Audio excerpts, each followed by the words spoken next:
Assalamualaikum warahmatullahi wabarakatuh. Alhamdulillah, wassalatu wassalamu ala rasulillah. Segala puji dan puja kehadirat Allah subhanahu wa ta'ala. Juga salawat dan taslim kepada Nabi besar Muhammad sallallahu alaihi wa ala alihi wa sahbihi wasallam. Teman-teman sekalian, pada kesempatan ini kita bukan sedang membedah buku seperti biasa. Ini mirip dengan hari Senin kemarin di jam 12.00 sampai jam 13.00 waktu Indonesia Barat, tepatnya di Jakarta. Berarti di Indonesia Timur, tepatnya saya berada sekarang di Makassar di jam 13.00 sampai insya Allah 14.00. Kita akan bahas tema lepas, maksudnya umum, dan kita akan membahas insya Allah masalah dunia adalah tempat sementara. Indahnya menjadi seorang muslim, saudaraku seiman, karena kita telah diberitahukan segala sesuatunya. Tidak ada sesuatu yang kita ingin tahu, baik itu nampak depan mata atau tidak nampak, hal-hal yang zahir ataupun yang gaib, kecuali kita sudah diberitahukan. Misal, aktivitas apa yang harus kita lakukan dalam keseharian. Dari bagaimana makan, tangan kanan, baca bismillah, minum, tidur, pakai baju, buka baju, masuk rumah, keluar rumah, mau tidur, bangun tidur. Hampir semua aktivitas kita dari bangun tidur sampai tidur lagi sudah diberikan panduannya. Ada doa-doanya. Dan kita diberikan sebuah poin penting tentang masalah realisasi dalam kehidupan kita dengan konsep halal. 5 huruf ini yang jadi pegangan. Kemudian di antara aktivitas kita itu kita juga disisipkan untuk bagaimana beribadah kepada Allah Subhanahu wa taala. Ada sholat 5 waktu, ada zikir pagi petang, ya. Jadi memang kita melihat subhanallah bagaimana dalam kehidupan kita itu semuanya ditata sedemikian rupa. Dan juga hal-hal yang gaib, seperti misalnya alam-alam yang kita tidak tahu, ada alam jin, ada alam malaikat, ya, ada alam barzah di kuburan, ada kehidupan akhirat yang nanti akan kita menuju ke sana. Juga sama, sudah dipaparkan panjang lebar tentang bagaimana kita memahami semua itu. Jadi kita seperti sudah mendapatkan tanda kutip bocoran semua hal-hal tersebut. Dan ini tidak terjadi kecuali untuk orang muslim, untuk sosok muslim. Selain daripada muslim tidak akan mendapatkan masalah informasi seperti ini. Kita jadi tahu semuanya. Dari awal manusia diciptakan, Nabi Adam alaihissalam, dan kisahnya panjang lebar diceritakan dalam beberapa ayat-ayat Al-Quran, termasuk panjang lebar dalam surah Al-Baqarah, sampai masuk surga, sampai turun ke bumi, kemudian anak cucunya, kemudian panduan-panduan hidup diturunkan yang berbentuk syariat, dibawa oleh para nabi-nabi, kitab-kitab turun dari langit, termasuk yang kita imani Al-Quran, dan menjelaskan segala sesuatunya. Tafsilan li kulli syai', dalam Al-Quran dikatakan, perinci segala sesuatunya. Itu sampai ke masalah bagaimana menghadapi kematian, bahkan digambarkan bagaimana bertemu dengan malaikat, prosesi kematian tersebut, masuk alam barzah, sampai nanti di akhirat ada timbangan amal. Wa may ya'mal mithqala dzarratin khairan yarah wa may ya'mal mithqala dzarratin syarran yarah. Siapa yang berbuat kebaikan seperti biji sawi akan diperlihatkan untuknya dan dia akan dapatkan hasilnya. Dan siapa yang berbuat seperti biji sawi dari keburukan maka dia akan dihukum. Dan seterusnya sampai ke surga dan neraka. Bahkan surga itu terinci luar biasa, seakan-akan kita melihat dengan mata kita. Tanahnya, tanaman-tanaman atau kebunnya, ya. Kemudian istana-istananya, pelayan-pelayannya dari laki-laki, bidadara dan juga perempuan bidadari, dipan-dipan, permadani-permadani, gelas-gelas, segala macam hal dirincikan. Sampai seakan-akan kita melihatnya. Dan itu yang digambarkan oleh para sahabat. Jadi kalau Nabi SAW menggambarkan tentang surga, seakan-akan mereka melihatnya. Menggambarkan tentang neraka, seakan-akan mereka melihatnya. Dan ini sebuah karunia yang luar biasa teman-teman sekalian. Termasuk yang dirincikan di dalam agama Islam, dan ini sebuah karunia yang luar biasa, adalah bagaimana kita mengenali hakikat daripada dunia yang sedang kita lalui ini. Kalau Anda merenungi, dan insya Allah akan kita sampaikan nanti beberapa gambaran tentang masalah itu ke depannya 1 jam ke depan ini insya Allah. Mudah-mudahan ini bisa memberikan gambaran kepada kita seperti apa sih sebenarnya dunia ini yang sedang kita lalui dan apa tujuannya kita ada di sini. Apa sebenarnya rahasia kenapa banyak sekali manusia-manusia sebelum kita yang pada saat kita lewat di kuburan mereka sudah masuk dalam tanah. Apakah seperti pemahaman orang-orang ateis, orang-orang yang tidak meyakini ada Tuhan Allah Subhanahu wa taala, sudah selesai begitu saja berlalu? Atau memang ada kehidupan di sana? Ada sesuatu di sana dan ada kelanjutan kehidupan. Maka kebahagiaan bagi seorang muslim mereka tahu semua masalah itu, tidak tertutup apapun. Dan kalau kita paham itu teman-teman sekalian, nanti kita akan lihat prestasi-prestasi dunia akan kita kejar, tapi tidak menutup ya, atau bahkan itu ditunggangi untuk mendapatkan yang terbaik di kehidupan abadi di akhirat sana. Allah Subhanahu wa taala sudah menciptakan segala hal dunia berpasang-pasangan. Seperti ada muda, ada tua, ada laki-laki, ada perempuan, ada kaya, ada miskin, ada lapar, ada kenyang, gitu kan. Ada sakit, ada sehat. Ya. Seterusnya begitu, ada hidup, ada mati. Ya. Kemudian ada dunia, ada akhirat, ada surga dan neraka. Ini adalah sebuah sunnatullah, sistem yang sudah Allah ciptakan. Dan ini teman-teman sekalian, kalau kita pahami dari awal kita jadikan sebagai pondasi hidup kita jadi tahu, oh ternyata sebagaimana sekarang saya sehat, satu waktu saya bisa sakit. Dan pada saat sakit, kita yakin lagi saya akan sehat. Ini selalu berpasang-pasangan. Sebagaimana juga kita sekarang hidup, kita tahu kita akan mati. Nanti kita akan hidup lagi. Tapi di akhirat sudah Allah Subhanahu wa taala pastikan tidak ada kematian lagi karena Allah berfirman dalam Al-Qur'an, "A'udzubillahi minasyaitonir rajim, la yadzuqunal mauta illa mautatal ula." Mereka tidak akan merasakan kematian kecuali yang pertama saja. Seperti itu. Baik. Saya mengajak di awal pembukaan kita teman-teman sekalian ini merenungi dan mentadabburi ayat-ayat Al-Quran. Saya minta teman-teman membuka aplikasi Al-Quran di handphonenya dan kita sama-sama coba melihat surah Al-Hadid ayat 20. Ya. Saya pun akan buka surah Al-Hadid ayat 20. Al-Hadid ini besi ya, bicara tentang besi. Surah nomor 57. Ya. Surah nomor 57 dalam Al-Quran. Dibuka ayat 20-nya ya. Saya akan bacakan insyaAllah. A'udzu billahi minasyaitonir rajim. Allah memberikan gambaran kita di sini tentang kehidupan dunia ini supaya kita kenal, tahu seperti apa sih kehidupan dunia ini, kenapa kita ada di muka bumi ini, gitu kan? Apa yang harus kita lakukan? Ya. Di antaranya ada penjelasan dalam ayat ini. Kita dengarkan, saya akan baca Al-Hadid sekali lagi, surah nomor 57 ayat 20 ya. A'udzu billahi minasyaitonir rajim. I'lamu annamal hayatud dunya la'ibun wa lahwun wa zinatun wa tafakhurun bainakum wa takathurun fil amwali wal aulad. Kamathali ghaithin a'jabal kuffara nabatuhu thumma yahiju fatarahu musfarran thumma yakunu hutama. Wa fil akhirati adzabun syadidun wa maghfiratun minallahi wa ridwan. Wa mal hayatud dunya illa mata'ul ghurur. Ketahuilah kata Allah. I'lamu. Pelajarilah, fahamilah, kenalilah. Itu masuk dalam makna semua sama.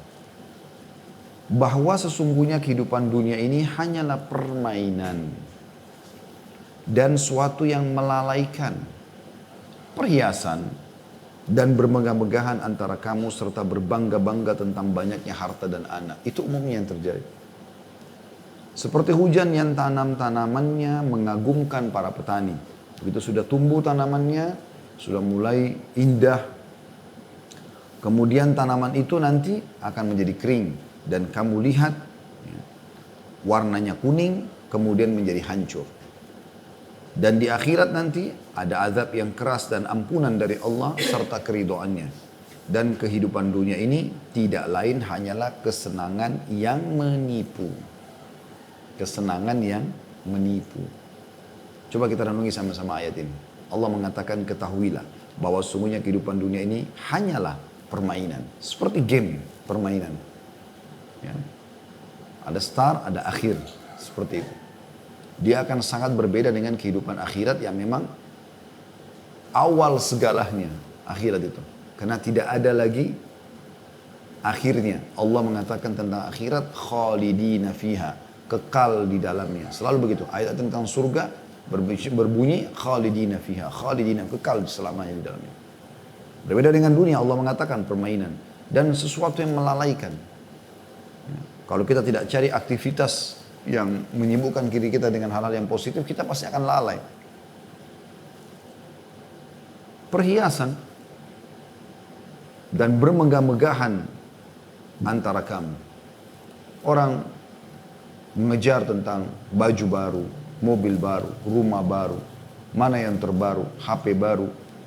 Seperti itu orang di kehidupan dunia diberikan gambaran oleh Allah Subhanahu wa taala. Serta berbangga-bangga tentang banyaknya harta dan anak.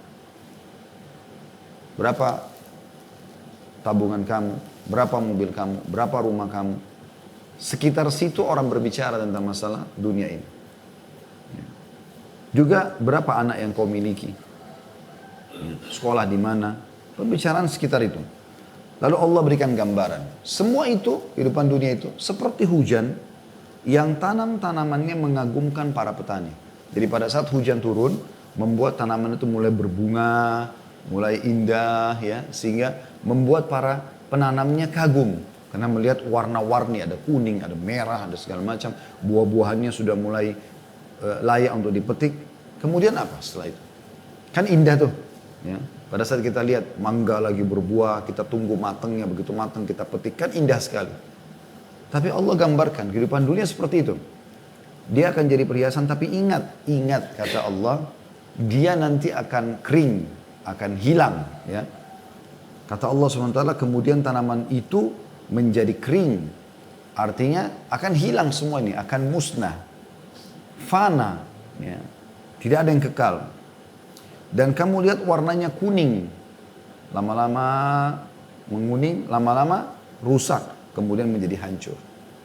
Buah mangga indah awalnya. Buah-buah semuanya begitu.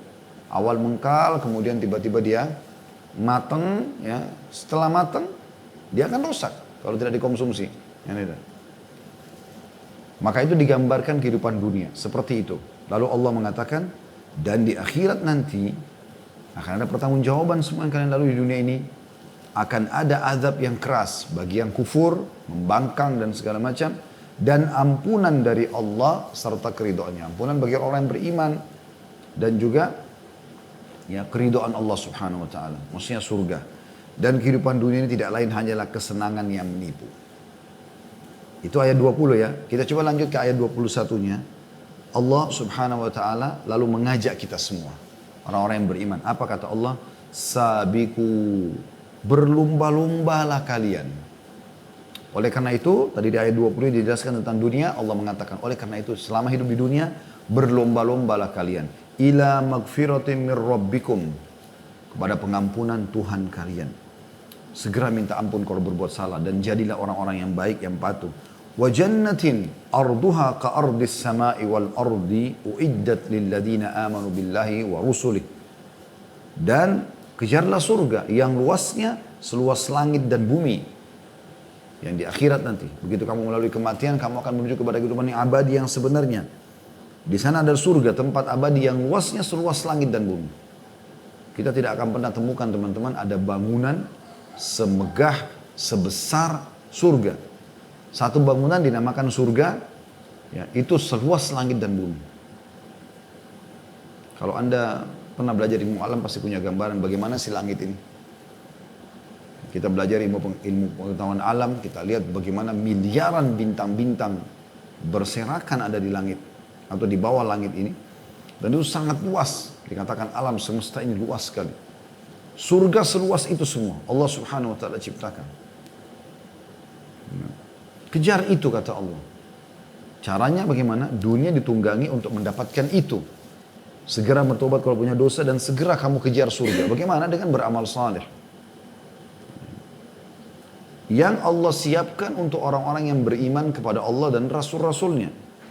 Dzalika fadlullahi yu'tihi man yasha. Itulah karunia Allah, Allah berikan kepada siapa yang diinginkan.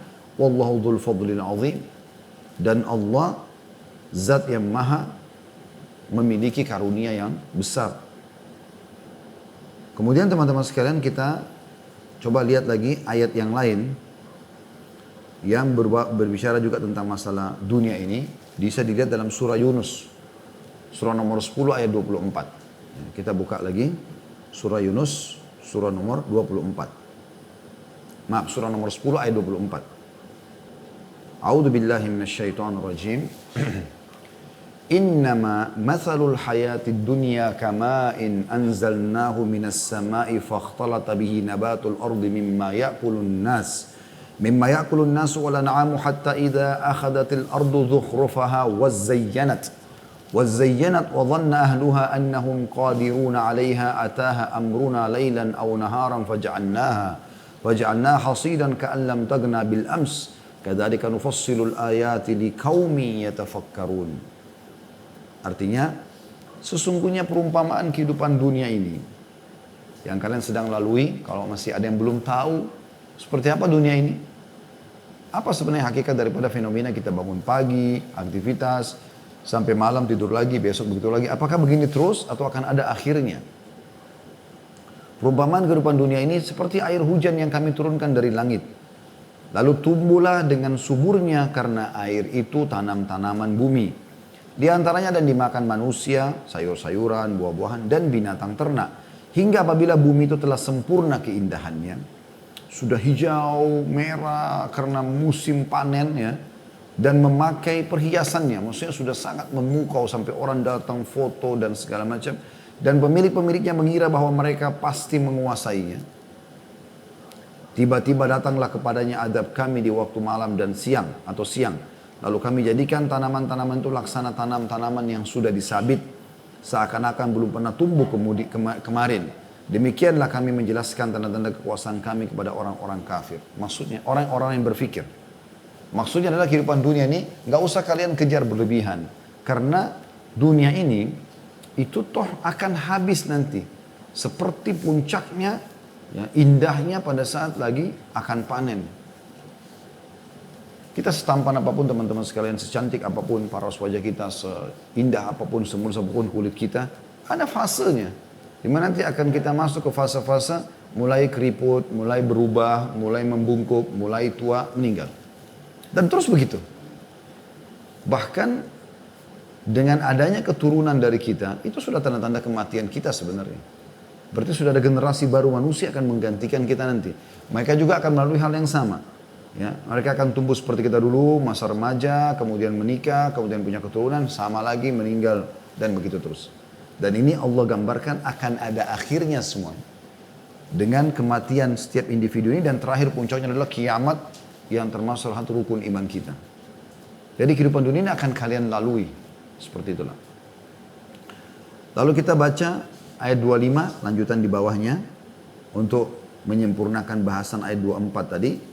Surah Yunus, Allah mengatakan wallahu yad'u ila daris salami wa yahdi man yasha'u ila siratim mustaqim. Sementara Allah menyuruh manusia ke darus salam, maksudnya ke surga. Tunggangi duniamu untuk mendapatkan yang terbaik di akhirat nanti, surga. Dan menunjuki orang-orang yang dikehendakinya ke jalan yang lurus. Ini kita kasih gambaran tentang, atau Allah SWT memberikan gambaran tentang masalah dunia. Kemudian teman-teman sekalian,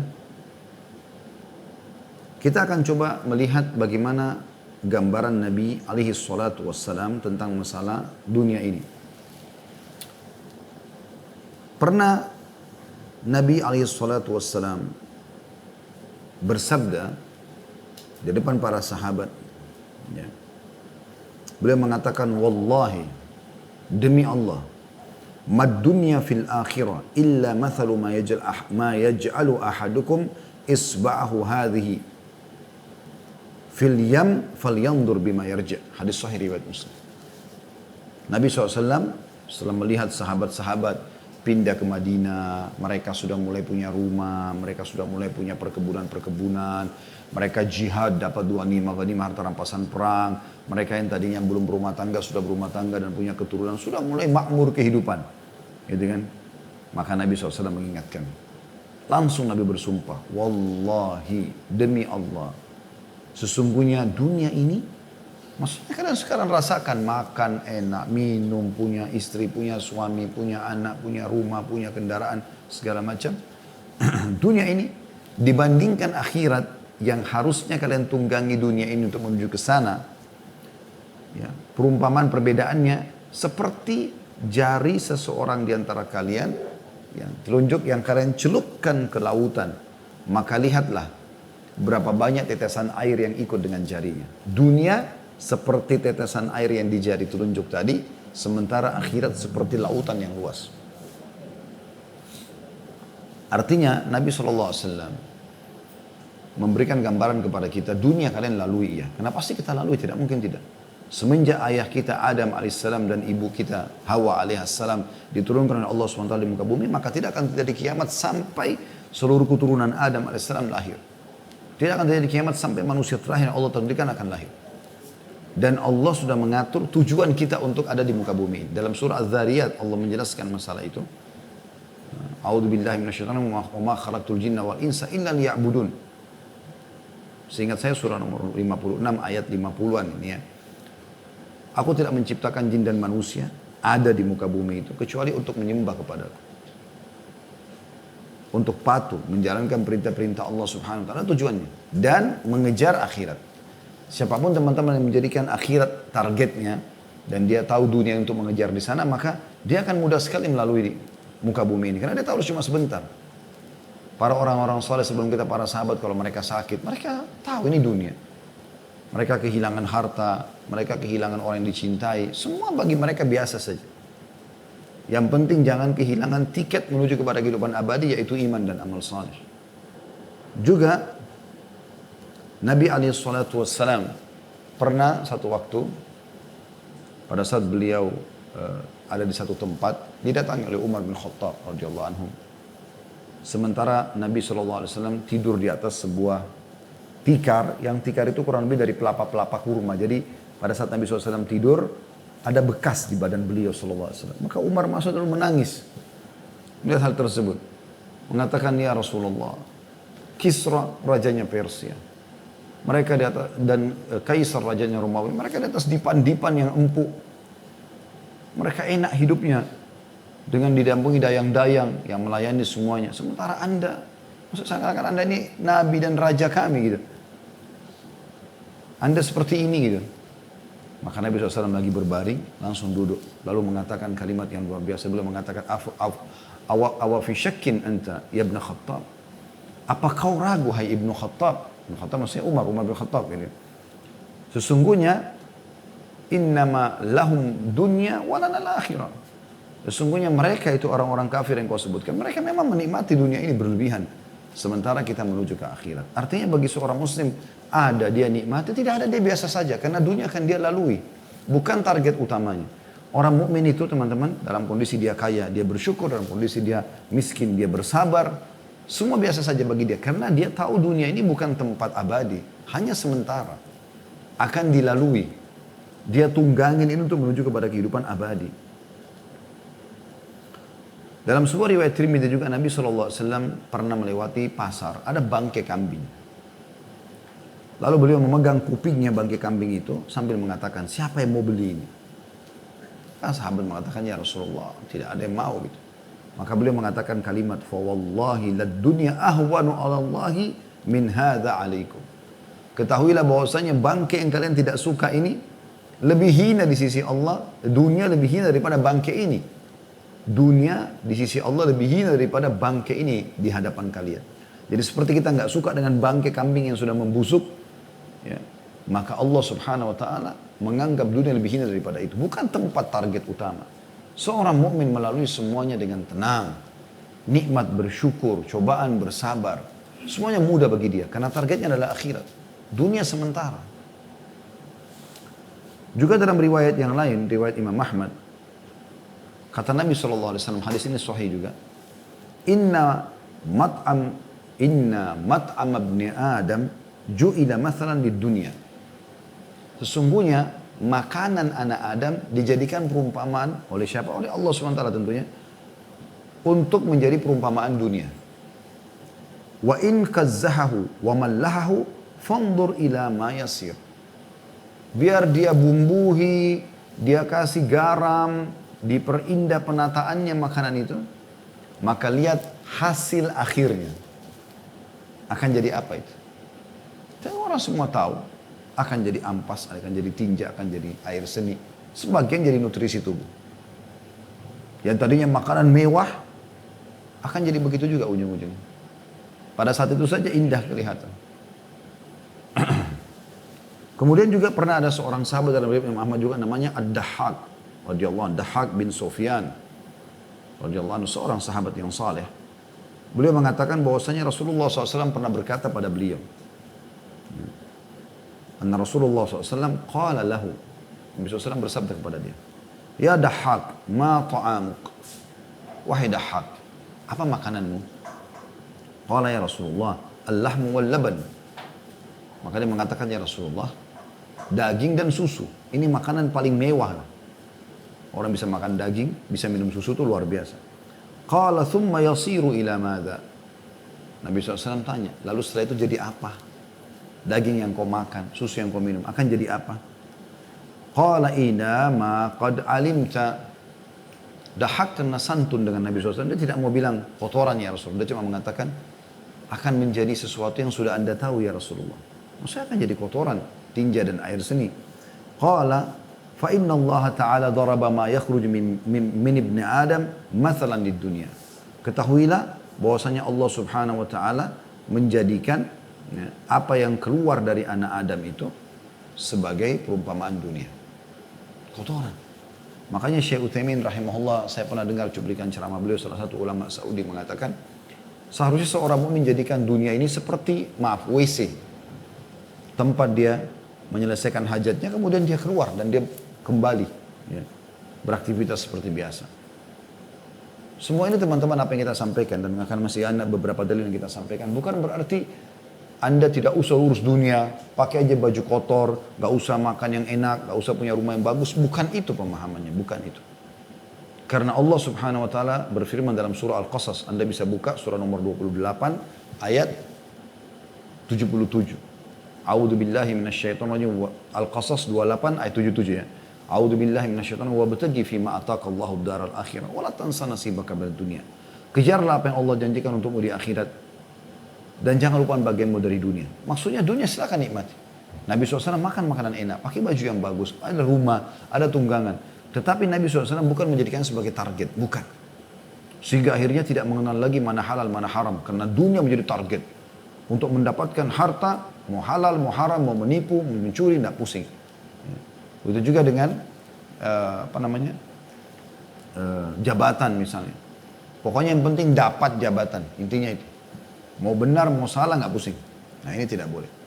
Ini semua yang dimaksudkan yang tidak boleh. Jadi tunggangi dunia untuk akhirat. Jujur, amanah, tanggung jawab. Ya, berprestasi dalam segala hal, tapi halal. Dan tujuannya semua untuk akhirat. Orang beda sekali teman-teman. Kalau ada orang yang memang tujuannya dunia, dan ada orang tujuannya akhirat, beda sekali. Antara langit dan bumi. Kalau orang tujuannya akhirat, maka dia tidak pernah berharap ada balasan dari dunia. Kalaupun datang sebagai rezeki dia terima. Kalau tidak, maka dia tidak ada masalah. Itu kalau orang targetnya akhirat. Tapi kapan orang targetnya dunia, maka apapun yang dikerjakan walaupun kecil selalu berharap diterima kasih, ada balasan duniawiyanya. Ya. Bahkan tidak berharap untuk bisa membantu orang atau berteman dengan orang yang tidak ada mendatangkan masalah duniawiyah bagi dia. Nah ini semua karena orang targetnya dunia, bukan targetnya akhirat. Kalau orang targetnya akhirat, dia tahu semua akan dapat pahala. Renungi ini, sabda Nabi SAW, hadis sahih riwayat Ahmad dan juga Tirmidzi. Kata baginda Nabi SAW, qala Allah Ta'ala. Dalam hadis qudsi, Allah Ta'ala berfirman, ya bna Adam tafarraq li ibadati amla sadraka ginan wa asuddu faqrak. Wahai anak Adam, Luangkan waktumu untuk bisa beribadah kepadaku. Artinya semua aktivitasmu jadikan ibadah untukku. Karena aku lakukan, mencari rezeki, menikah, punya keturunan, berteman, bertetangga, segala macam. Semua itu karena Allah Subhanahu wa taala yang perintahkan, jadikan ibadah. Maka aku akan mengisi dadamu, hatimu dengan kekayaan. Dan aku akan menutup pintu-pintu kemiskinan darimu. Selesai. Ibadah, jaga hubungan sama Allah Subhanahu wa taala, Allah bukakan semua. Renungi baik-baik di sini teman-teman. Apa kata Allah? Wa illa taf'al mala'tu yadaika syughlan wala asuddu faqrak. Kalau kau tidak lakukan itu, kau tidak beribadah kepadaku, tujuanmu hanya dunia, tidak mau kenal mana halal, mana haram. Haram aja semuanya pokoknya. Gitu kan? Maka aku akan memenuhi hidupanmu dengan kesibukan-kesibukan dan aku tidak akan menutupi kemiskinanmu. Dalam riwayat yang lain, riwayat Imam Ahmad dan Ibnu Majah, menguatkan riwayat yang sebelum, tapi ini lebih merincikan. Kata Nabi SAW, man kanatid dunya hammahu, farraqallahu alaihi amrah. Barang siapa yang dunia saja targetnya, maka Allah akan pecah belahkan urusannya. Tersibukkan dengan banyak kegiatan dan tidak terselesaikan. Tidak mendatangkan manfaat kecuali kecil bagi dia. Wa ja'ala faqrahu baina ainaihi. Dan Allah akan jadikan kemiskinan di depan matanya. Walaupun rumah sudah ada mobil, ada pasangan hidup, ada anak, masih saja merasa dirinya kurang. Allah jadikan kemiskinan di depan matanya sehingga selalu tamak terhadap dunia. Walam ya'tihi minad dunya illa ma kutibalah. Dan tidak akan datang kepadanya dari urusan dunia kecuali yang sudah Allah catatkan bagi dia. Wa man kanatil akhiratu niyyatahu jama'allahu lahu amrah. Siapa yang akhirat targetnya, dia lalui kehidupan dunia tapi untuk mengejar akhirat. Sibuk mengejar pahala, pahala dan terus pahala. Pahala setelah pahala. Sibuk. Dari buat dirinya, sholatnya, puasanya, zikirnya dan seterusnya. Dan juga bagaimana interaksi dengan orang, terus saja dia mencari pahala. Maka Allah akan satukan perkara-perkara urusannya. Maksudnya Allah akan mudahkan urusannya. Wa ja'ala ginahu fi qalbi, dan Allah akan jadikan kekayaan dalam hatinya sehingga selalu semuanya disyukuri sama dia. Wa atathu dunya wa hiya ragimah, dan pasti dunia akan datang kepadanya ya, dalam kondisi terhina. Ini fakta teman-teman. Jaga hubungan dengan Allah Subhanahu wa taala, Allah akan penuhi kebutuhanmu. Demi Allah, ini faktanya. Ini faktanya. Pada saat saya coba praktikin dalam kehidupan apa yang disampaikan Nabi SAW ini teman-teman sekalian. Padahal spesialis saya agama. Saya mengajar. Seorang guru mengajar biasa semampu saya. Jadi dai. Ya. Dan terus masih belajar dan berharap rahmat Allah Subhanahu wa ta'ala. Tapi teman-teman, saya coba menjawabkan itu semampu mungkin agar menjadikan ini sebagai pendekatan diri kepada Allah Subhanahu wa ta'ala. Subhanallah, Allah mudahkan yang betul-betul. Sekarang alhamdulillah di bawah perusahaan kami ada 115 orang yang bergabung. Tiap bulan kami harus berikan gaji. Belum ada sewa tempat usaha. Belum ada ini dan itu. Ya, segala macam kebutuhan keluarga. Tapi subhanallah yang telah memenuhi semua itu. Kadang-kadang pulang dari ceramah ada saja penawaran tentang ini, penawaran tentang itu. Saya jadi berpikir, oh ternyata memang kuncinya sebenarnya kita jadikan diri kita ini mengabdi kepada Allah Subhanahu wa ta'ala. Allah betul-betul datangkan dunia dalam kondisi terhina. Datang. Kebutuhan-kebutuhan terpenuhi dengan sendirinya. Dan berapa banyak orang yang justru tujuannya adalah dunia. Sibuk bangun perusahaan ini, perusahaan itu. Tapi uang haram dari sana, uang haram dari sini. Subhanallah. Terlilit utang sana sini. Ya. Bermasalah dalam rumah tangganya. Ini dan itu. Anaknya nakal, durhaka sama dia. Belum lagi pada saat dia meninggal mungkin meninggalkan utang bagi ahli waris. Atau masa-masa hidup Allah permalukan. Karena hasil uang haram maka disita semua ya, rumah-rumahnya dan segala macam. Banyak hal yang terjadi. Jadi kata kuncinya sebenarnya ahammu syai'an takuna salihah. Saya dengar kalimat ini dari seorang da'i di Saudi yang menyampaikan, subhanallah, dia mengatakan sebenarnya bukan hal terpenting dari apa yang kau sampaikan, apa yang kau lakukan. Tapi yang terpenting adalah bagaimana kau menjadi orang saleh sehingga apa yang kau lakukan dan kau ucapkan itu semuanya benar. Artinya hubungan kita dengan Allah SWT baik, maka baik semuanya. Kalaupun ada orang-orang yang mau niat buruk dengan kita, maka Allah punya cara untuk menghilangkan orang-orang buruk itu. Allah punya cara. Bukan kita yang harus menguras tenaga kita. Jadi betul-betul Allah tadi mengatakan, Nabi SAW mengatakan, Jama' Allah amrah, Allah akan satukan perkara-perkaranya, Allah akan mudahkan semua urusannya. Itu luar biasa. Fakta depan mata. Nabi SAW menghina orang-orang yang hanya sibuk dengan harta dunia ini dan lupa masalah akhiratnya. Kalau Anda kaya raya dan Anda bisa tahu ya bagaimana mengalokasikan itu pada tempat-tempat yang tepat. Karena Nabi SAW mengatakan dunia ini ada 4 golongan manusia. Yang pertama yang paling baik adalah Allah berikan ilmu dan harta, lalu dia menghabiskan keduanya di jalan Allah. Sudah pintar, kaya. Lalu dia alokasikan semua itu dalam kebaikan-kebaikan. Yang kedua adalah orang yang Allah berikan ilmu tapi tidak diberikan harta. Cuma dengan ilmunya dia berkata, ya Allah kalau seandainya engkau berikan aku seperti yang engkau berikan si fulan, aku akan melakukan hal yang sama. Maksudnya kalau engkau berikan aku harta, aku juga akan bangun masjid, aku akan begini dan begitu, bantu orang, jenguk orang sakit, umrohkan, hajikan orang, jihad dan segala macam. Maka kata Nabi SAW mereka sama pahalanya. Golongan ketiga adalah orang yang Allah berikan harta tapi tidak punya ilmu. Kaya, ini urusan dunia saja. Nggak ada ilmunya, nggak mau belajar mana halal, mana haram. Kemudian dia pakai dalam kemaksiatan, diskotik, bar, segala macam. Maksiat kepada Allah, khamr, narkotika, perzinahan, wa na'udzubillah. Ya. Kemudian ada golongan keempat yang melihat golongan ketiga ini, dia bilang kalau seandainya saya punya harta sama dengan si fulan, saya akan buat yang sama. Maksudnya saya juga akan buat kemaksiatan begitu, maka keduanya sama dosanya. Kalau orang mukmin dia tahu bagaimana hartanya harus dari sumber halal. Karena kata Nabi SAW, ta'isa abdud dinar, ta'isa abdul dirham, ta'isa abdul khamisah, ta'isa abdul khamilah. Ya. Sungguh terhinalah hamba-hamba harta ini semua. Dinar, dirham, ya. Ini semua istilah-istilah harta. In u'tiya radhi. Kalau seandainya Allah berikan dia ridho. Wa in lam yu'ta sakhit. Tapi kalau dia mau lakukan sesuatu lalu Allah belum berikan, maka dia marah. Ta'isa wan takas. Sungguh tersungkur dia dan terhina dia. Wa idha syika falan taqash. Kalau seandainya dia tertusuk dengan duri, semoga dia tidak bisa selamat dari duri itu. Tuba li abdin akhadha bi'inani farasihi fi sabilillah. Sungguh beruntung seseorang hamba yang telah mengambil tali kekangan kudanya, lalu dia pergi berperang di jalan Allah. Ash'athu ra'suhu.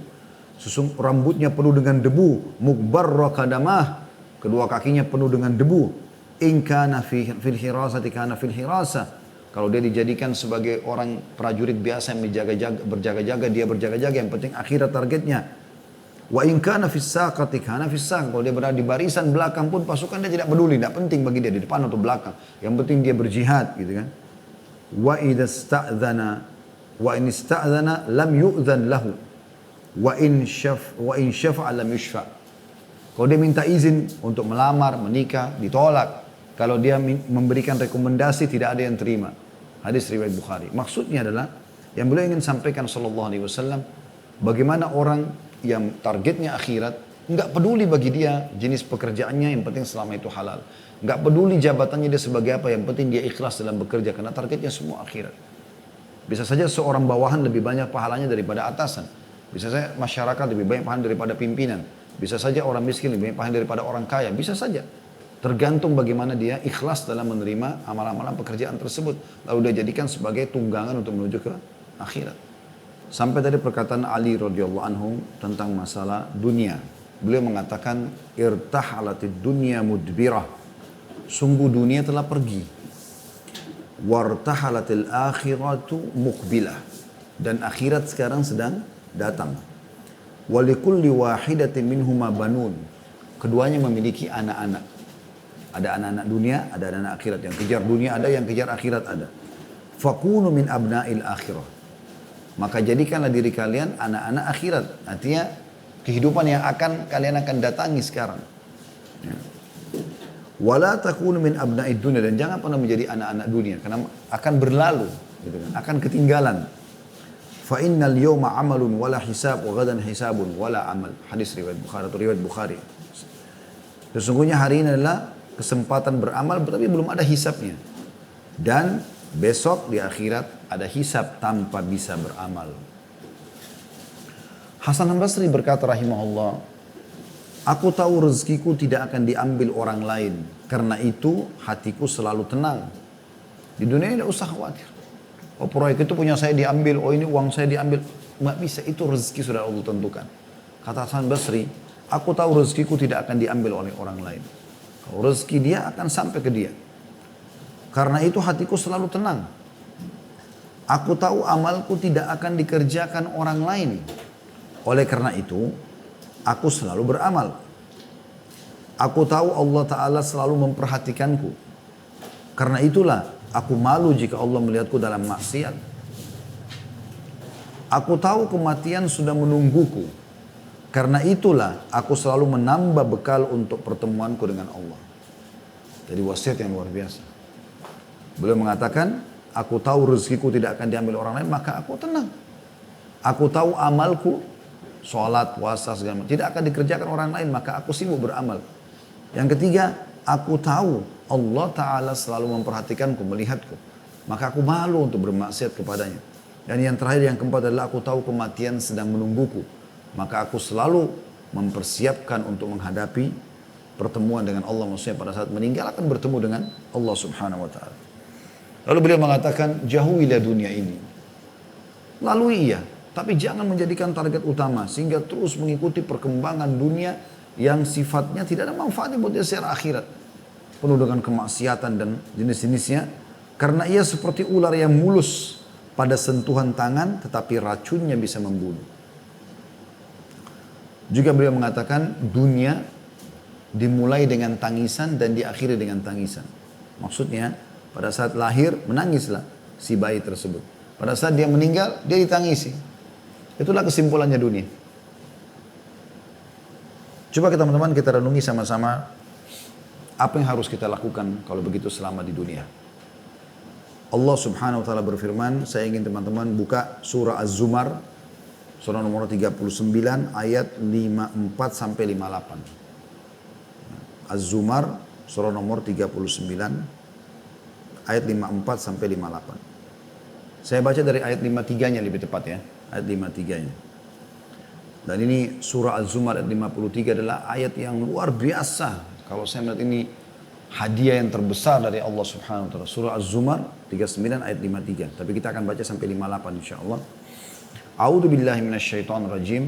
Qul ya ibadiyalladzina asrafu ala anfusihim la taqnatu min rahmatillah.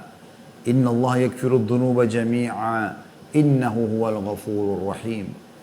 Katakanlah hai hamba-hambaku. Katakan hai Muhammad kepada seluruh orang-orang beriman. Hai hamba-hambaku, pesan dari Allah. Yang melampaui batas terhadap diri mereka sendiri. Sudah banyak buat dosa, pelanggaran-pelanggaran, kelalaian-kelalaian. Janganlah kamu berputus asa dari rahmat Allah.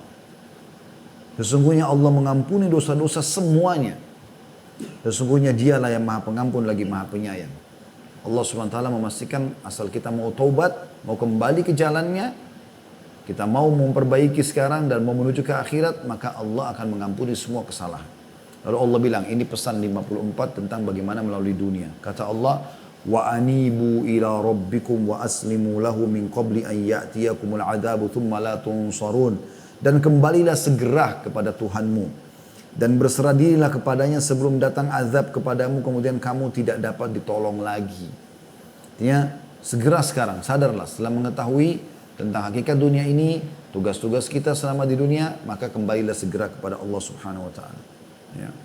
Lalu Allah mengatakan di ayat 55-nya, wattabi'u ahsana ma unzila ilaikum min rabbikum min qabli an ya'tiyakumul adzabu baghtatan wa antum la tash'urun. Dan ikutilah sebaik-baik apa yang telah diturunkan kepadamu dari Tuhanmu. Maksudnya Al-Quran. Hadis-hadis Nabi SAW, syariat Islam, ikutilah sebaik-baiknya. Yang halal nikmati, yang diperintahkan wajib ataupun sunnah kerjakan. Yang haram jauhi. Ya. Yang dilarang haram ataupun makruh jauhi. Ikutilah sebaik-baik apa yang telah diturunkan kepadamu dari Tuhanmu sebelum datang azab kepadamu. Karena kau lalai, kufur, bisa datang azab. Dengan tiba-tiba. Sedang kamu tidak menyadarinya. Karena banyak orang begitu, lalai. Kalau dari diskotik tabrakan, mati. Di rumahnya terjadi gempa, mati. naik turun tangga, kepleset, jatuh, kebentur, mati, dan sekian banyak. Contoh-contoh dalam masalah ini.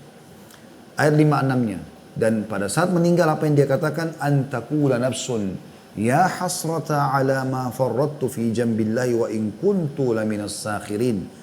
Supaya jangan ada orang yang mengatakan pada saat mau meninggal atau sudah meninggal, amat besar penyesalanku atas kelalaianku dalam menunaikan kewajiban terhadap Allah. Sedangkan aku sungguhnya termasuk orang-orang yang memperolok-olok, maksudnya agama Allah. Wa na'udzubillah. Ada orang subhanallah meninggalkan perintah agama lalu lalai sampai dia meninggal.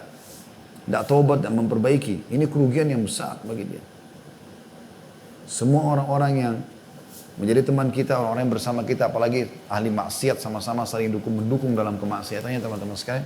Ini hanya sampai kita meninggal dunia atau dia meninggal dunia. Kalau dia meninggal dunia lebih dulu, kita akan tinggalkan dia di kuburan. Tidak mungkin kita akan duduk di kuburan menemani dia. Kalau kita meninggal lebih dulu, dia pun hanya sampai di kuburan. Setelah itu dia akan pulang, dia aktivitas seperti biasa. Ayat 57-nya, "Au taqula law anna Allah hadani lakuntu minal muttaqin." Atau jangan ada yang berkata lagi nanti, kalau sekiranya Allah memberi, wah, bukankah sekarang Anda bisa baca Al-Quran dan terjemahannya, bukankah banyak pengajian, bukankah di medsos juga banyak ceramah-ceramah. Tapi nanti orang kalau tidak mengikuti itu akan menyesal semua. Allah bilang, dia mati, dia menyesal. Ayat 58 juga sama. Au taqula hina taral adzab law annani karratan fa akuna minal muhsinin. Atau supaya jangan ada juga yang mengatakan pada saat melihat azab, siksa kubur, siksa neraka, kalau sekiranya aku dapat kembali ke dunia, niscaya aku akan termasuk orang-orang berbuat baik.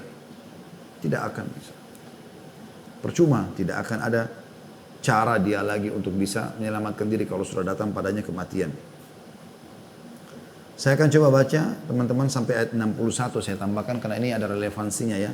Tadi sampai 58, ayat 59-nya, bala qad ja'atka ayati fakadzdzabta biha wastakbarta wa kunta minal kafirin. Bukan demikian. Kok percuma saya bicara seperti itu pada saat sudah menghadapi kematian. Sebenarnya kata Allah telah datang keterangan-keteranganku kepadamu, lalu kamu mendustakannya dan kamu menyombongkan diri dan adalah kamu termasuk orang-orang kafir. Kata sebagian ulama dari ayat ini ya, bisa diambil sebuah kesimpulan kalau setiap individu Allah akan sampaikan kepadanya sinyal hidayahnya. Sinyal hidayah akan sampai ke dia penyampaian-penyampaian nasihat, tapi dia engah enggak. Dari kerabatnya, dari temannya, dari pasangannya, dari anaknya, dari lingkungannya. Coba ada orang tetap ngotot dengan kekafirannya, ngotot dengan kesalahannya. Ayat 60-nya, wa yaumal qiyamati taral ladzina kadzabu 'ala Allahi wujuhum muswaddah alaysa fi jahannam mathwan lil mutakabbirin. Pada hari kiamat nanti, hai orang beriman, ya, kamu akan melihat orang-orang yang berbuat dosa terhadap Allah, enggak mau patuh, enggak mau beriman, mukanya menjadi hitam. Bukankah dalam neraka jahanam itu ada tempat bagi orang-orang yang menyombongkan diri? Lalu ayat 61, wa yunajjillahu alladhina taqaw bimafazatihim la yamassuhum su'u wa la hum yahzanun. Dan Allah menyelamatkan orang-orang yang bertakwa karena kemenangan mereka, maka tidak disentuh oleh azab dan tidak pula mereka berduka cita. Nah, jadi Allah subhanahu wa ta'ala memastikan orang-orang yang kufur, yang berbuat kemaksiatan, mereka akan menyesal itu. Kemudian kita coba tutup insya Allah dengan beberapa hadis Nabi SAW. Kata Nabi SAW dalam hadis riwayat Baihaqi, thalathun munjiyat. Ada 3 perkara yang bisa menyelamatkan kalian. Di dunia selamat, menuju ke akhirat juga selamat. Yang pertama kata Nabi SAW, khasyatullahi fis sirri wa alaniyah. Selalu takut dan tunduk kepada Allah dalam keadaan sendirian atau rame-rame di keramaian. Selalu cuma ada yang halal yang dibolehkan, yang haram semua dijauhi, baik sendiri ataupun lagi rame-rame. Yang kedua, wal qasdu fil ghina wal faqr. Ekonomis, ya. Tidak mubadzir pada saat kaya ataupun miskin. Yang ketiga, wal adlu fil ridha wal ghadab. Selalu berlaku adil walaupun dalam keadaan ridha ataupun emosi, marah. Ya, seperti itulah. Juga sabda Nabi SAW agar kita bisa melalui dunia ini dengan tenang, aman, tentram. Kata Nabi SAW, undur ila man huwa asfala minkum. Lihatlah selalu kepada orang-orang yang lebih di bawah daripada kalian. Lebih kurang paras wajahnya, lebih kurang postur tubuhnya, lebih kurang hartanya, lebih kurang keturunannya, lebih kurang luas rumahnya, lebih kurang kendaraannya dan seterusnya. Wala tanzuru ila man huwa fawqakum, dan jangan pernah lihat orang yang di atas kalian. Lebih kaya, lebih sehat, lebih gagah, lebih cantik, lebih pintar. Jangan lihat mereka. Fa innahu ajdaru alla tazdaru ni'matallahi alaikum. Karena itu akan mempersulit kalian bersyukur terhadap nikmat yang Allah berikan. Hadis ini riwayat Bukhari. Jadi kalau kita diberikan sepeda, jangan lihat orang yang punya motor, lihat orang yang masih jalan kaki. Kita jalan kaki pun ada orang yang lebih masih bisa kita lihat orang yang pincang kakinya, gitu kan. Kita masih sempurna. Kalau kita punya motor, jangan lihat orang yang punya mobil, kita lihat orang yang masih pakai sepeda. Kita punya mobil tahun 2000 misalnya, jangan lihat orang yang punya mobil 2020, kita lihatnya yang di bawah itu, dan seterusnya. Kita punya rumah tipe 36, jangan lihat orang yang punya rumah lebih besar, lihat rumah yang lebih kecil, seterusnya begitu. Kita punya anak cuma satu, lihat orang yang tidak punya anak sama sekali, gitu kan. Kita sudah menikah tapi tidak punya anak, lihat orang yang belum menikah, masih banyak yang bisa kita lihat. Sehingga kita selalu bersyukur terhadap nikmat Allah Subhanahu wa Ta'ala. Kemudian dalam hadis yang lain juga diriwayatkan Bukhari dalam Adab Mufrad, kata Nabi SAW, man asbaha minkum, ini kata kunci. Orang mukmin selalu bersyukur terhadap nikmat Allah di dunia. Man asbaha minkum aminan fi sirbi. Siapa yang tiba di pagi hari dalam kondisi ya dia aman di dirinya, tentram di wilayahnya, gitu kan. Mu'afan fi jasadi. Badannya sehat. Indahu qutu yaumi. Dia punya makanan untuk hari itu. Faka'anna mahizat lahud dunya, maka seakan-akan dunia sudah berkumpul semua padanya. Juga Nabi SAW mengingatkan, ini kita tutup dengan hadis-hadis ini sebagai bahan renungan. Beliau mengatakan dalam hadis riwayat Hakim dalam sanad Hasan, Atani Jibril faqal, Jibril pernah datang kepadaku dan berkata, Ya Muhammad, ish ma syi'ta fa innaka mayyitun. Hai Muhammad, hidup sesukamu, kau pasti akan mati. Wa ahbib ma syi'ta fa innaka mufariqu. Cintai siapapun yang kau inginkan, kau pasti akan berpisah dengannya. Wa'mal ma syi'ta fa innaka majziyun bihi. Berbuat sesukamu, toh kau juga akan diminta pertanggungjawabannya. Wa'mal wa'lam anna syaraful mu'min qiyamuhu bil lail wa izzuhu istighna'u 'anil nas. Ketahuilah kemuliaan seorang mukmin justru ini daripada sholat malamnya, dan kemuliaannya juga ya, itu dengan tidak bergantung pada manusia. Kemudian juga Nabi SAW mewasiatkan agar kita bisa lalu dunia dengan baik. Diriwayatkan oleh Ibnu Majah dengan sanad hasan. Kata Nabi SAW, Man ardan nasa bisakhatillahi wakkalahu Allahu ilan nas. Barang siapa yang membuat manusia ridho, tapi pada hal yang membuat Allah murka, maka Allah akan buat dia bergantung pada manusia. Wa man askhatan nasa biridallahi kafahu Allahu ma'unatan nas.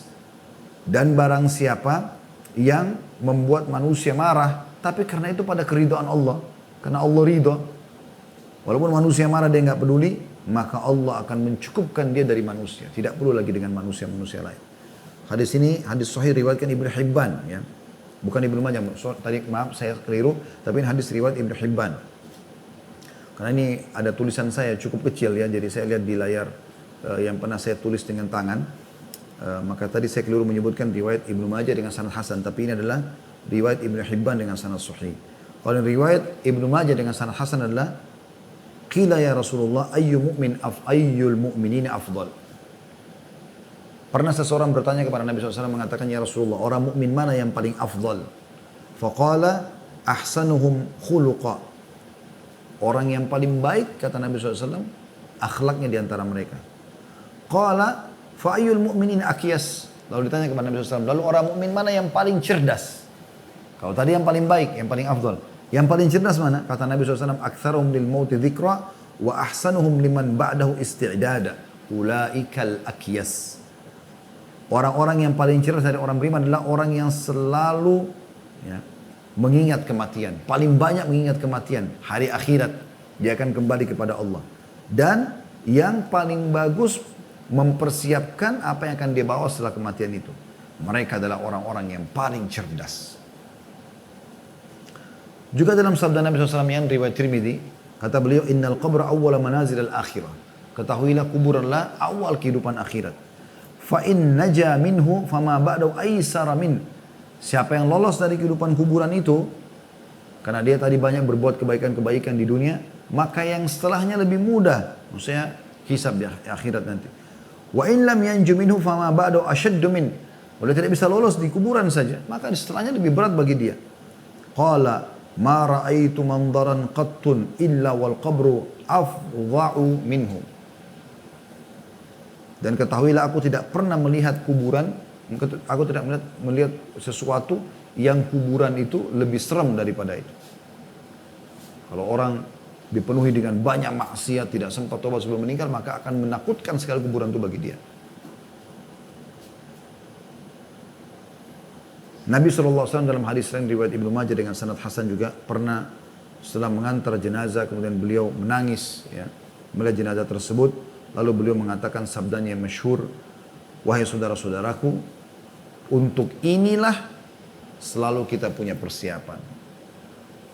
Kita simpulkan teman-teman sekalian, apa yang kita sampaikan, dunia ini kita boleh laluin, bahkan kita harus lalui sampai batas ajal yang sudah Allah tentukan. Tetapi bukan untuk bermaksiat kepada Allah. Kalau pernah melakukan kemaksiatan, bertobat kepada Allah SWT segera. Kita harus menyadari kalau kita sedang menuju kepada kehidupan abadi, yaitu akhirat. Mati itu adalah sebuah pintu yang kita harus semua akan lalui. Mau anda sehat, mau sakit, mau muda, mau tua, kita akan lalui semua. Tidak ada yang tidak melalui kematian tersebut. Untuk menuju kepada kehidupan abadi. Cuman masalahnya, di akhirat itu cuma ada dua tempat, surga atau neraka. Anda masuk kepada kenikmatan abadi selamanya atau Anda masuk ke tempat siksaan yang selamanya juga kalau dalam keadaan kafir. Kalau bermaksiat tidak sempat tobat akan sementara, tapi juga Allahu alam berapa ribu tahun dia akan tinggal di neraka itu. Penentuan untuk menuju ke surga atau neraka adalah sekarang tempat Anda di dunia ini. Anda benar menentukan di sini dan sederhana, menjadi orang beriman yang patuh. Nikmati yang halal, tinggalkan yang haram. Kerjakan perintah, jauhi larangan. Udah, nikmati hidup, jalan saja. Sampai meninggal, dunia kita dapatkan, akhirat kita dapatkan. Dan sudah kita sebutkan banyak dalilnya tadi. Dan jangan sebaliknya, menjadi orang-orang yang terus sibuk dengan urusan dunia, yang akhirnya melupakan akhiratnya. Tidak ada urusan sama akhirat sama sekali. Dari bangun tidur sampai tidur, semuanya cuma tahu gunjing, fitnah, manipulasi data, haram semuanya. Zina, khamr, dan seterusnya. Akhirnya, dunia, dia sebenarnya juga tidak menikmatinya, karena pasti akan ada akibat dari perbuatannya. Mana teman-teman sekalian ada orang di dunia ini berbuat kesalahan lalu tidak kena hukuman. Anda akan lihat akan datang saatnya dia dihukum. Makin lama dia terjerumus dalam kemaksiatan itu, maka makin berat hukuman Allah SWT kepada dia. Dan saya yakin mungkin kita semua pernah lalui dalam kehidupan kita kalau kita berbuat salah. Ada saja subhanallah peringatan-peringatan dari Allah SWT. Dimulai dari penyesalan, awal kalau kita mau berbuat dosa, kita takut dulu, khawatir, lalu kalau kita lakukan akhirnya muncul penyesalan. Kalau kita taubat aman, tapi kalau kita tidak taubat, maka akan datang hukuman-hukuman yang lebih berat. Kalau ada orang sadar dengan peringatan dari Allah SWT, hanya dengar cuplikan, lihat cuplikan misalnya, mungkin Anda mau buat dosa, tiba-tiba Anda buka YouTube, oh ternyata ada ceramah tentang ini, kayak seakan-akan Allah sedang mengingatkan gitu. Anda sadar, alhamdulillah. Kalau Anda tidak sadar, Anda terus berbuat dosa, maka akan datang peringatan lebih keras. Ya, mungkin secara fisik Anda akan sakit, Anda akan tabrakan, Anda akan jatuh. Juga Anda tetap melakukan, maka akan ada yang lebih besar lagi. Akan dipermalukan, bahkan bisa su'ul khatimah wa na'udzubillah puncaknya. Oleh itu teman-teman sekalian, nikmati dunia ini pada hal yang halal dan taat kepada Allah SWT, Anda akan mendapatkan semua dunia ini dan akan mendapatkan akhirat. Seperti itu kurang lebih gambarannya. InsyaAllah bahasan kita, semua kita bisa memahami bahwasanya memang seperti dulu kita, dunia hanya tempat sementara saja. Saya akan bacakan pertanyaan yang sudah masuk dulu. Yang pertama, Assalamualaikum warahmatullahi wabarakatuh. Bagaimana cara menyikapi dunia yang sementara ini terhadap orang-orang yang tidak serak di hati dan tidak bertegur di kehidupan sehari-hari sehingga bisa mencapai surga firdaus Allah. Jujur Ustaz, saya sudah tidak mau untuk menjalin komunikasi dengan mereka dalam bentuk apapun. Di sini kita perlu tahu dulu, tidak seraknya penanya ini kenapa? Kalau tidak serak karena mereka adalah ahli maksiat, ya, orang-orang yang justru membuat kita terjerumus dalam pelanggaran-pelanggaran agama, dan kita sudah coba luruskan kepada mereka ini nggak boleh, ini haram. Kemudian malah mereka menjadi-jadi, maka itu bagus, jauhi mereka. Jauhi komunitas buruk itu. Karena kata Nabi SAW, Al-maru ala dini khalili. Seseorang sesuai dengan agama temannya. Falyanzur ahadukum ila man yukhalil. Maka seseorang dari kalian harus jeli dalam memilih siapa yang dia temani. Nggak boleh sembarangan. Memang harus begitu. Tapi kalau tidak serak ini hanya karena tidak sama jenjang ekonominya, atau karena dia memiliki kelebihan fisik atau paras wajah, atau kelebihan kepintaran misalnya, maka nggak boleh. Ya, kita harus lihat kalau dia adalah orang-orang beriman, maka kita sebaiknya malah mendekat dan bagaimana kita mengambil ya, manfaat-manfaat keimanan dari mereka. Sampai pernah ada seorang sahabat ya, subhanallah saya tidak dapat namanya orang ini, tapi dia menikahi salah satu dari mantan istrinya Umar bin Khattab. Sudah sangat tua sebenarnya. Umar bin Khattab sudah meninggal, ada istri beliau yang masih hidup pada saat itu, salah satu istrinya beliau. Maka orang ini menikahi. Lalu orang semua tanya, kenapa anda menikahi wanita tua seperti itu? Sangat tua. Gitu kan? Umar bin Khattab saja meninggal umur 63 tahun. Istrinya itu sekitar 60 tahunan atau mendekati umur itu. Dinikahi oleh seseorang. Lalu dia mengatakan, saya demi Allah tidak menikahi wanita ini kecuali karena saya ingin tahu rahasia sholat malamnya Umar dari dia. Bagaimana ibadahnya Umar pasti istrinya tahu. Saya nikahi dia gara-gara itu biar dia bongkar kepada saya rahasia ibadahnya Umar. Kalau orang-orang baik, kita memang mengambil manfaat daripada mereka. Seperti itu kurang lebih. Yang kedua dari metode dulu saya baca, nanti insya Allah kita kembali kepada teman-teman panitia pengajian. Assalamualaikum warahmatullahi wabarakatuh. Saya Bintang ingin bertanya, bagaimana cara saya menyikapi orang tua yang menuntut saya untuk mendapatkan nilai terbaik di kuliah demi mendapatkan pekerjaan yang layak di kemudian hari. Padahal saya ingin menjalani hidup ini dengan santai dan fokus pada apa yang mempermudah kita masuk ke dalam surga. Akhi yang bertanya ini, permintaan orang tua anda itu benar. Dan itu berhubungan sekali dengan masalah akhirat. Seorang mukmin memang dianjurkan dan ditekankan agar mereka mencari prestasi terbaik di dunia. Kita bukan berarti tadi yang saya bahas, saya sudah tekankan itu. Bukan berarti setelah kita bahas dunia itu terhina segala macam, oh berarti kita nggak usah pakai baju yang bagus, kita nggak usah makan, nggak usah kejar prestasi terbaik di pendidikan kita, tidak usah kita menjadi orang kaya. Bukan begitu maksudnya. Ya. Anda disuruh oleh orang tua dan sebagai bentuk bakti kepada orang tua, harusnya ya Anda mengejar itu. Sebagai bentuk bakti kepada selama bukan yang diminta maksiat maka penuhi. Itu bentuk bakti kepada orang tua. Dan juga kita dianjurkan dalam Islam mengejar prestasi terbaik. Tidak pernah dalam Islam kita dilarang mengejar yang terbaik dari dunia ini. Tidak pernah. Kita disuruh mengejar yang terbaik. Kita boleh makan minuman yang terbaik. Allah mengatakan, makanlah halalan thayyiban. Halal yang dibolehkan dan thayyibah yang berkualitas. Kita disuruh menggunakan pakaian yang bagus. Ya. Tapi tidak berlebihan, tidak mubadzir dan halal harusnya. Kita disuruh memiliki tempat tinggal, tunggangan. Boleh. Nabi SAW punya semua dan Nabi SAW punya pembantu rumah tangga. Tapi bukan jadikan sebagai target utama. Justru Anda, saya sarankan penanya ini, memang harusnya mengejar yang terbaik dari apa yang bisa dikejar dari prestasi dunia ini. Yang penting diniatkan untuk akhirat. Ya, misalnya diniatkan untuk menuntut ilmu yang benar, kemudian juga sebagai bentuk bakti pada orang tua gitu kan. Kemudian juga mengamalkan ilmu itu nanti kepada orang-orang yang membutuhkannya. Allah.